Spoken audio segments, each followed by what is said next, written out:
Здравейте, аз съм Васил Стоянов от BetaTrader и най-напред искам да честитя националния празник на всички българи. Честит 3 март! Сега нека да продължим с днешния видеоурок.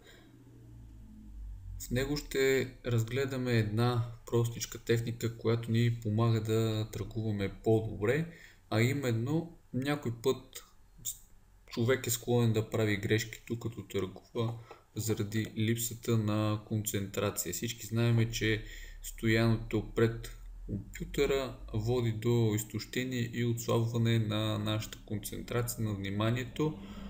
От тук следват и по-лошите резултати.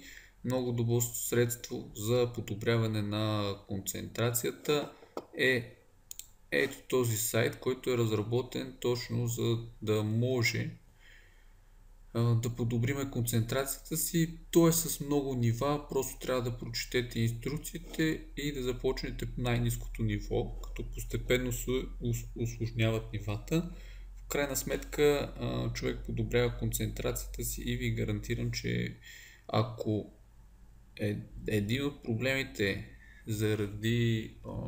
заради концентрация и бързо уморяване, този тренинг ще му помогне, тези игри ще му помогнат за да търгува по-добре. Нивата са доста, разгледайте ги, всяко следващо ниво става все по-сложно. Най-напред игрите изглеждат много простички, но ефектът от тях е дълготрайно подобряване на паметта.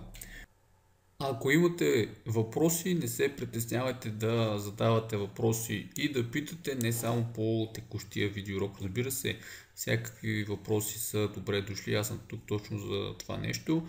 Може да ги задавате на имейл адрес или директно да пишете под клипчета имейл адреса office@betatrader.bg.